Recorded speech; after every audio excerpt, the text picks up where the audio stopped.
Hello guys, it's Weebapins here, you can call me Weebs, and this is a Weeaboo Deathmatch! You know how like Guru Attack has like the whole death metal thing. I thought I'd try my own thing, but that was actually terrible. Yeah, moving on, this is the third Weeaboo Deathmatch between Yuno Gasai from Mirai Nikki and Nagisa Shiota from Assassination Classroom. Let's get into it. As always, before we get into the deathmatch, I kind of just want to touch on the rules a little bit. This is the third one, so I don't really have to explain the rules too much. I explained it all in the first Weeaboo Deathmatch. Go check it out if you want to. The rules are pretty simple. Get two characters, make sure they're evenly matched, or at least they seem evenly matched. Put them against one another, look at all their abilities, stats, and whatnot, and then I decide who would win a majority of fights. And whoever wins out of a majority of fights is considered to be the better fighter. Pretty simple, pretty standard. That's Weeaboo Deathmatches in a nutshell. So anyway, now that I kind of touched on the rules and all other nonsense, let's get into this Weeaboo Deathmatch. We're gonna start off with the Assassin Prodigy, Nagisa Shiota. Let's get into it. 言ったでしょう。もっと工夫を。認めさせなきゃ。にゅ。どんな手を使っても。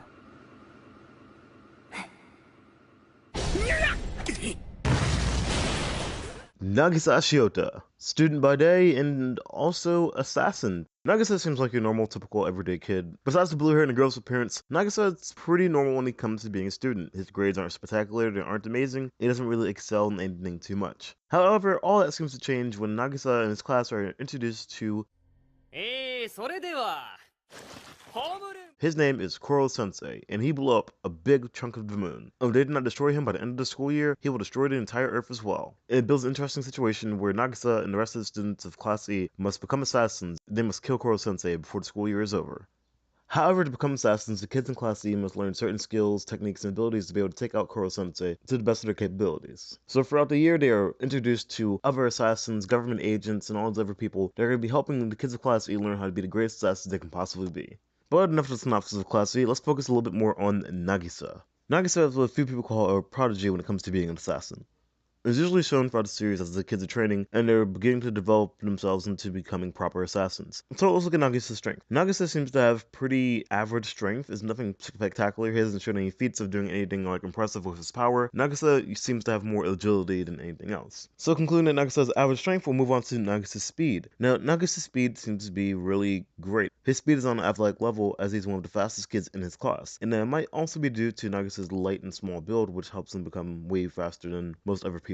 But branching off of Nagisa's speed, we're going to be talking about Nagisa's agility. Nagisa seems to have amazing agility, able to weave his way around opponents to get them in certain moves, certain positions that most people wouldn't be able to. During Nagisa's first conflict with Takakoka, he manages to sliver around Takakoka from behind and completely pin him down, using Takakoka's strength against him. So Nagisa is able to use his agility to maneuver his opponents to control the battlefield. But it's also seen in Nagisa's fight with Karma where he's able to get Karma into a triangle arm choke, which is impressive for someone to just pull off just out of the blue like that in the situation that Nagisa was in against Karma. And it's seen throughout the series that Nagisa has the ability to really sliver around his opponent like a snake and get them in positions that they usually wouldn't be able to get out of. And he's done this multiple times on multiple occasions. So Nagisa seems to have a different speed, and his perception is also amazing as well. It's said in the series that Koro Sensei believes that his students are able to perceive things moving at about 253.5 miles per hour. So clocking Nagisa's speed as one of the fastest and his agility being really impressive, let's go into Nagisa's intelligence. Nagisa's intelligence is actually pretty interesting, and it kind of makes me wonder, how did he end up in Class E to begin with? Nagisa was able to keep up with Koro Sensei's teaching, and Koro Sensei's teaching is actually a really advanced way of teaching. But also the kids in Class E are able to actually keep up with other kids in Class A who are considered to be the smartest kids in the entire school and maybe some of the smartest kids in Japan. During the end of the series, when the students were doing their final exams, Nagisa and the rest of his class were actually able to keep up with college level education while just in middle school. They managed to do pretty well. Nagisa actually scored pretty high. So looking at all Nagisa's stats so far, he has average strength, he has above average speed, and he has above average intelligence, which is ranging from a college level, but also considering the fact that Nagisa became a teacher in Japan, is probably another bonus to his intelligence. But looking into other abilities, Nagisa also has the ability to parkour as well. Nagisa also has a few abilities that are unique to just him and himself alone. One of those abilities being Nagisa's keen instinct when it comes to being an assassin. Nagisa has the ability to properly hide and camouflage himself and also mask his killing intent. And besides his keen assassin abilities, Nagisa also has the ability to perform to Nekodamashi. Now, taking it from the anime and manga's context, Nagisa's Nekodamashi is actually way more destructive than a normal Nekodamashi. A normal Nekodamashi looks something like this. 猫だましのような状況だ。その後攻めるのは白鵬、攻めるのは白鵬、上手、いい体勢、寄り切りました。相手の顔の前でパチンと手を合わせる。 As Nagasa's Nekadamashi looks something like this, where he's completely able to stun and knock out the opponent and waver them unconscious, where Nagasa is able to follow up after that if he pleases to do so. Nagisa has used this move against people that even have killing instincts, like someone like Kadokawa and other assassins that he has encountered throughout the series since he learned the move. Nagisa seems to also have a small little arsenal as well. Nagisa usually uses, for the most part when it comes to weapons, or at least what he excels in, mostly a stun baton and a knife. But Nagisa is also able to use guns pretty well as well, as he was able to shoot 4 people in the span of seconds at point blank range. Nagisa seems to be better with knives more than anything else, and that can be seen with his encounters with Takoka and also Karma as well during their last fight, where they got into a small knife battle before going into hand-to-hand combat, which Nagisa also excels in. However, that aside, Nagisa also has his armor and suits. And the armor Nagisa was given to him and the rest of his class of Class E. And this armor is stab-proof, shock-proof, fire-proof. It's pretty much resistant to almost anything that it needs to be resistant for. It's really convenient set of armor that also comes with camouflage, but also has protective braces all around to keep the person protected and safe from most damage that they'd be facing. So after this breakdown, I believe that's everything that has to be said about Nagisa Shiota in terms of his abilities and what he's able to do. Moving on to Nagisa's weaknesses, Nagisa seems to be really frail and weak at times. He doesn't have a lot of strength where he can overpower people that are significantly bigger than him, and he usually gets beat up pretty badly before he can actually find an opening. Anyway, we're done with Nagisa, so we're going to move on to our next contestant, Yuno Gasai. なんだよ、この状況は。大丈夫だよ。大丈夫。ユッキーがユノが守ってあげる。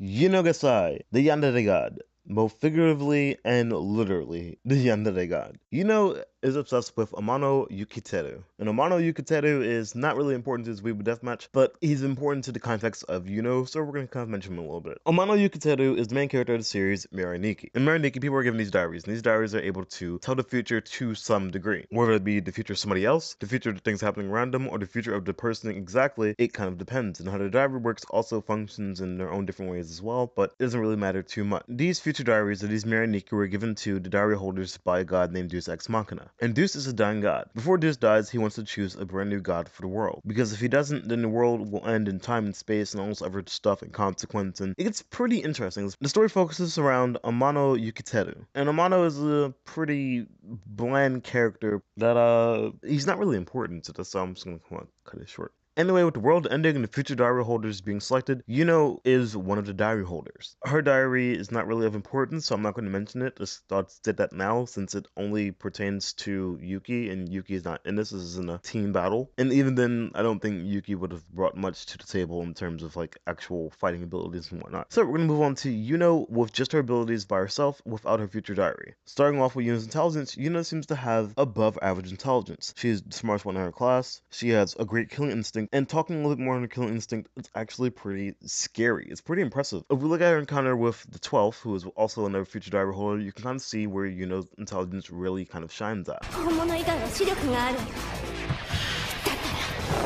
ユノ5分の1の確率にかける気。これを見なさい。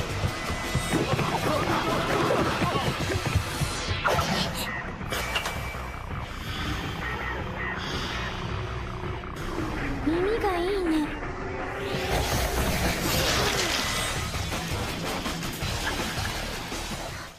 But another thing that makes Yuno interesting is also her ability to actually perceive things. Her perception is amazing. During Yuno and Yuki's conflict with the character Rei, who is also another future diary holder, Yuno was able to figure out that there's something wrong with the Great Tomatoes just by the weight of it alone. It's pretty scary how smart Yuno actually is. But another thing to bring up is that Yuno at one point actually became God and won the entire thing. That means she outsmarted and outwitted all the other future diary holders to become God, which kind of shows Yuno's above average intelligence. It's displayed throughout the entire series that Yuno's thoughts and actions, even though they may seem diluted, seem to be the better thing to do or the right choice. So Yuno's intelligence is considered to be above average intelligent. Moving on from that, we'll touch on Yuno's speed. Yuno's speed seems to be athletic, but it seems to be slower than Yuki. somehow. It doesn't seem to change throughout the entire series, and her speed seems to be pretty normal and pretty average. So we'll segue to our next category, which is Yuno's strength. Yuno has above average strength for a woman. Now, before any feminists get triggered in the comments or whatever, it's scientifically proven that men are going to be stronger than women on average. And for a woman, Yuno has above average strength. The thing I want to touch on more than anything else is Yuno's other feats besides strength, speed, and intelligence, and that is Yuno's perception.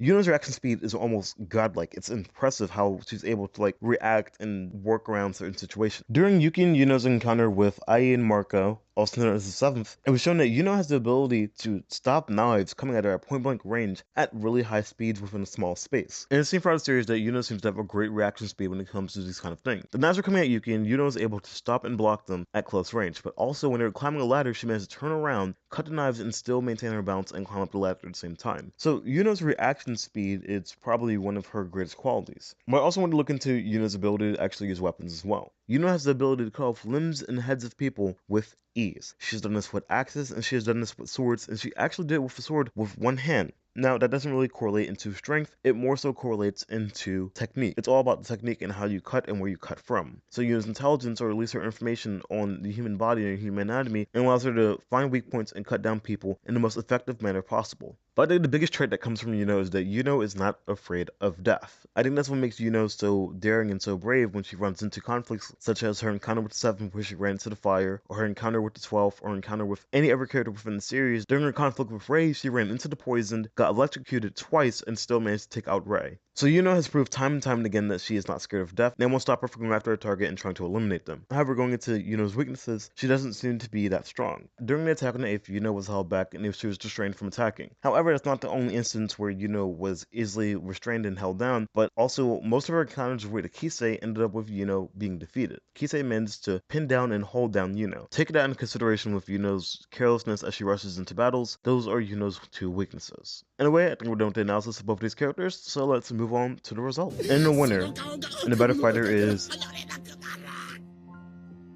高岡先生、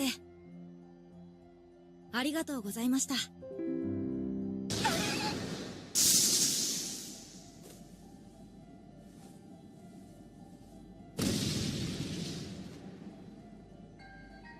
Nagisa Shiota.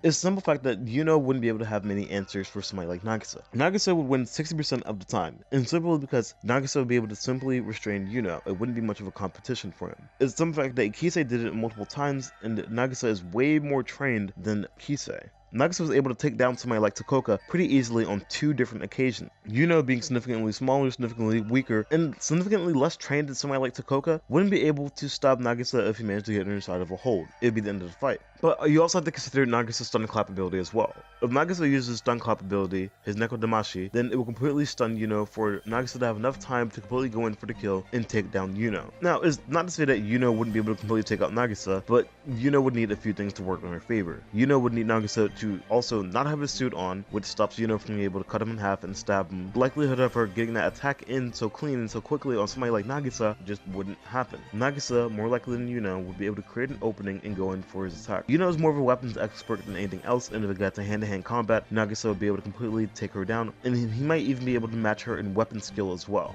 I doubt for the most part the fight would actually go into a long-range battle where they're using guns, because even then I still think that Nagisa would have the upper edge over somebody like Yuno. It's not to say that Yuno doesn't have any means to take out Nagisa, but she doesn't have enough means to deal with somebody like Nagisa. Hell, I don't think Yuno can take out the majority of the people in Class E. There are some people she can clearly take out who aren't really good with combat or anything like that, but Yuno is completely outclassed in this situation. Yuno would need somebody like Yuki to help her perceive what Nagisa is going to do before Nagisa does it. Nagisa is unpredictable, and you don't know what Nagisa can potentially do to you if he manages to catch you in his trap. And I even believe that Yuno would still have problems with Nagisa even if she was in her god form. Yuno has been seen to be able to be hurt in her god form. It's something that was shown in the series towards the end when she stabbed herself instead of stabbing Yuki. So either way you look at it, I don't believe, no matter what the means is, Yuno would beat Nagisa most of the time. There are some instances where she can beat him, but for the most part, the win goes to Nagisa Shiota. Hope you guys enjoyed it. Hopefully it was worth the wait. I don't know, I have issues with it, but don't get enough time to record, and my analysis is still pretty much the same despite the video being in a weird order and not really organized to the best degree. Again, my recording time is really scarce, so I try to do my best to record when I get a chance to and just completely really exploit that opportunity, despite it usually not always being there. I'm not sure what I'm doing for the next wave of deathmatch. I'm open to suggestions, but it's also things I'm considering doing as well. So if you want to give me suggestions, I will gladly take them. And yeah,